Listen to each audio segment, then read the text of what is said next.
सो hello है hi miscellaneous body imaging MR techniques के बारे में हम लोग देख लेते हैं। Some of the new emerging and promising MR techniques in the body imaging are outlined in this chapter. So these techniques include MR enterography, urography, and an overload imaging, MR elastography and MR arthrography. So MR enterography क्या है इसको देख लेते हैं। So MR enterography is new technique for the evaluation of the bowel. It is rapidly replacing barium studies को, ये barium studies को replace कर रही है। एंड प्रिंसिपल क्या है इसका, MR evaluation of bowel was difficult until recently because of movement of artifact from the peristalsis and susceptibility artifact from gas in the bowel preventing bowel wall specialization. So हमारी evaluation जो bowel का होता है वो was difficult to until recently because अब तक क्या था, मूवमेंट आर्टिफैक्ट आ जाते थे, पेरिस्टाल्सिस पर susceptibility artifact from the gas in the bowel prevent करते थे बावल वॉल विजुअलाइजेशन को। And faster sequences like single shot fast spin echo and balanced ससफी and anti peristaltic agents like used to counteract motion and improve the visibility of thin bowel wall. So distension of the bowel loops by oral contrast helps to remove intraluminal gas and helps to better visualization of the bowel wall. यानी ये better visualisation में भी help करते हैं Bawal wall के। तो इसमें कौन कौन सी टेक्निक्स यूज होती हैं। The patient drinks 20 ml per kilogram of oral contrast about 45 to 60 minutes। इसमें पेशेंट 20 ml पर किलोग्राम ऑफ ओरल कंट्रास्ट लेता है 45 to 60 मिनट पहले द स्कैन के। And solution that can be used as an oral contrast include VoLumen contains sorbitol, natural gum and methicone and barium sulphate. एक VoLumen आता है जिसमें कि sorbitol, natural gum, methicone and barium sulphate होता है। And polyethylene glycol and simple 3% sorbitol solution with some flavouring agents. So anti-peristaltic agent given intravenously in the beginning at the time of contrast injection। Contrast injection के time दिया जाता है एक antiperistaltic agent IV and these agents include hyoscine. ये कौन सा चीज़ दी जाती है, हियोसिन, ब्यूटिल ब्रोमाइड, बस्कोपैन को दिया जाता है एज एंटी-पेरिस्टाल्टिक एजेंट के तौर पे। एंड 0.3 मिलीग्राम पर किलोग्राम और ग्लूकागॉन 0.25 to 0.5 मिलीग्राम दिया जाता है। एंड इसमें देख सकते हैं ये MR एंटरोग्राफी की इमेजेस हैं। And here you guys can see MR enterography Crohn's disease, coronal single shot balanced TFN post-gadolinium T1 weighted 3D GRE thrive images जो शो कर रही हैं thickened bowel wall, terminal ileum, arrowhead and descending colon ही है। So single shot fast spinico balanced SSFE sequences are acquired in axial and coronal planes before contrast injection. So after gadolinium injection, हाँ तो gadolinium injection के बाद T1 weighted 3D GRE images survive thrive lava in axial coronal planes में ली जाएंगी। And diffusion weighted imaging can be used to look at the bowel wall inflammation, lymph nodes and abscess।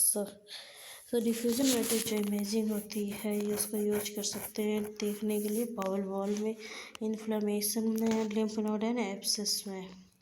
So clinical applications क्या क्या होते हैं हमारे enterography के। So MRE can be use to evaluate any bowel pathology. It is mainly used in inflammatory bowel disease to evaluate small bowel involvement. It shows many extra-intestinal findings in the IBD inflammatory bowel disease में that are not seen on barium studies में जो extra intestinal findings होती हैं नहीं दिखती हैं वो इसमें दिख जाती हैं।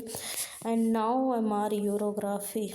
So MR urography, urinary tract, can be evaluated in two ways: by T2 weighted images with high time to echo, and by T1 weighted with excreted contrast in the collecting system. So T2 weighted जो होती है imaging is useful in visualization of a dilated system, and through visualization of a normal collecting system can be improved by intravenous hydration and diuretic injections. So for non-dilated collecting system, excreted IV contrast is useful but requires functional and renal parenchyma.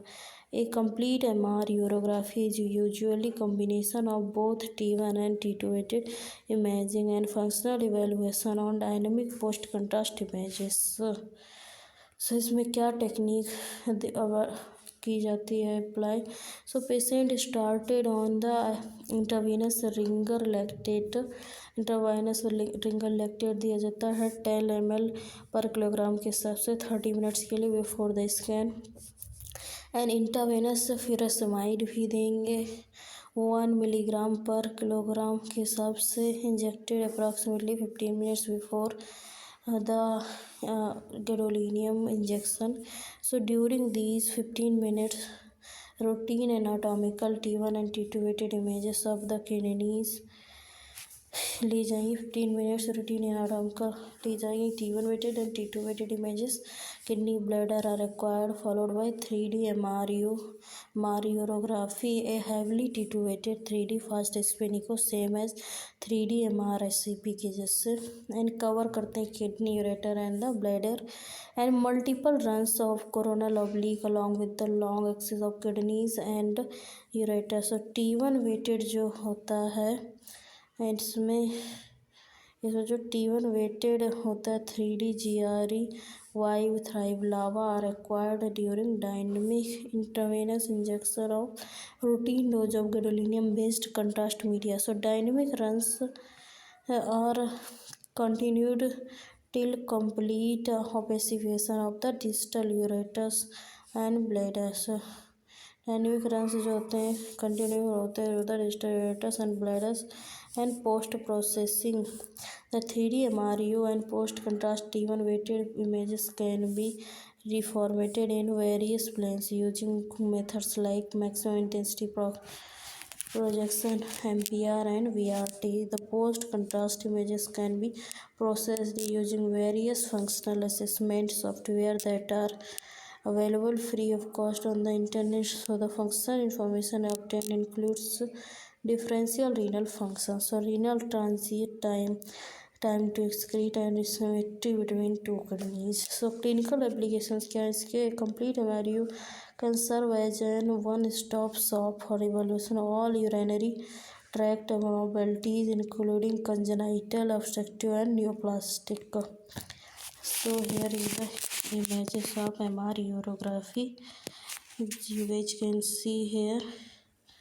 So these are right like here. तो इसमें coronal MIP images of 3D MRU T2 weighted FSC show हो रही है, post gadolinium dynamic MRU and पहली है post gadolinium dynamic MRU, जो दूसरी है शो कर रही है normal collecting system IP image of contrast T1 weighted MRU, and जो तीसरी इमेज है वो शो कर रही है shows right bifid collecting system of the two ureters joining in the distal segments. And iron overload imaging, what is this? इसका principle क्या है? So iron overload imaging, presence of ferritin and haemosiderin in this tissue causes faster decay of transverse magnetization and signal loss in that tissue. So the signal हाँ इसमें presence होती है ferritin and haemosiderin in the tissue, जो कि cause करती है faster decay in the transverse magnetization and signal loss in that tissue. So signal loss जो होता है टिश्यू में is proportional to the iron concentration and increases with the time to echo के साथ। एंड टेक्निक क्या use होती है इसमें? As the time to echo increases, the darkening of the tissue containing iron increases. Time to echo जैसे बढ़ता है, darkening of the tissue containing iron increase होता है. So this can be quantified in two ways: comparing the signal intensity of the target organ and an unaffected tissue such as muscle signal intensity ratio, determining decay pattern of T2 or T2 star relaxation rates relaxometry. So both these methods can be applied to spin echo and gradient echo images acquired with the increasing time to echo. So gradient echo images are faster and more sensitive to low iron content. जो gradient echo images होती हैं वो fast होती हैं and more sensitive होती हैं to the low iron content but have more susceptibility artifacts. लेकिन इसमें क्या होते हैं, more susceptibility artifacts होते हैं.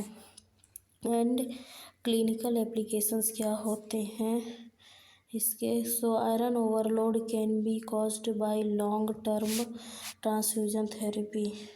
आयरन ओवरलोड कैसे होता है, लॉन्ग टर्म ट्रांसफ्यूजन थेरेपी की वजह से. Disorders of iron absorption such as heredity,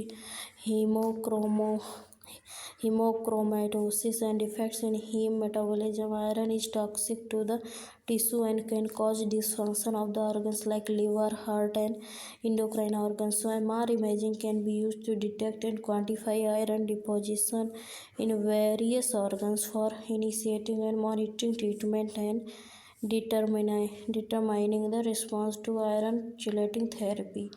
So MR quantification of iron overload has completely replaced the liver biopsy in the recent years.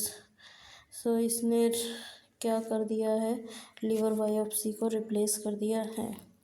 So here you guys can see that iron overload imaging, ये T2 star images होती हैं abdomen की, show कर रही हैं progressive darkening of the liver and splenic parenchyma. And with the increasing time to echo suggestive of iron overload from multiple transfusion in this patient with thalassemia. Liver and spleen darkening उस जगह पे है जहाँ पे ज़्यादा iron का load है. And now magnetic resonance elastography. So magnetic resonance elastography is a new technique used to measure stiffness of organs, in particular the liver, particularly in the liver, and mechanical waves at the predetermined frequencies are sent by a device placed over the liver. So propagation of these waves through the liver is imaged using gradient echo sequence. The velocity and wavelength of the mechanical waves increases with the greater tissue stiffness. Magnetic resonance elastography के बारे में, ये एक new technique है जो कि use होती है मेजर करने के लिए stiffness of the organs in the particular liver में. एंड मैकेनिकल वेव्स जो होती हैं प्रीडिटरमाइंड फ्रीक्वेंसी वो सेंड की जाती है by the device over the liver. And ये लीवर के लिए स्पेशली है, स्टिफनेस के लिए. Propagation of the these waves through the liver is imaged using a gradient echo sequence. and velocity and wavelength mechanical waves increase करती हैं with the greater tissue stiffness. and color coded quantitative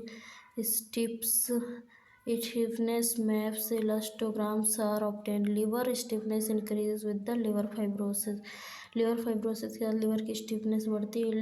MR elastography can be indirectly used to evaluate and stage liver fibrosis. So this method is still in its infancy but initial results are encouraging. and MR arthrography. So MR arthrography involve करता है passive distension of the joint space and followed by MR imaging for the joint. MR arthrogram involve करता है passive distension joint space का, जो कि MR imaging में joint की imaging करता है. Passive distension of joint space allow करता है better visualization of the labrum, joint capsule and various ligaments. So इसमें देख सकते हैं MR arthrogram of the shoulder. So here is the, ये दिखा रहे हैं inferior glenohumeral ligament biceps tendon and long head and right anterior and this is the biceps labrum, ये labrum है, ह्यूमरस हेड है ये, ठीक है। सो इसकी क्या टेक्निक होती है ऑर्थोग्राम की। So a solution is injected in the joint space under fluoroscopy guidance. एक सोल्यूशन इंजेक्ट किया जाएगा जॉइंट स्पेस में फ्लोरोस्कोपी के गाइडेंस में। The solution is usually made up of 0.1 cc of the gadolinium for the contrast in MR images, 2 cc of water soluble hydrogenated contrast media for visualization of joint space under fluoroscopy. So 20 cc of the normal saline and 20 cc रहेगा normal saline. So MR imaging of the joint is preferred within 45 minutes of the joint injection with routine sequences के साथ किया जा सकता है। इसके indication क्या क्या होते हैं।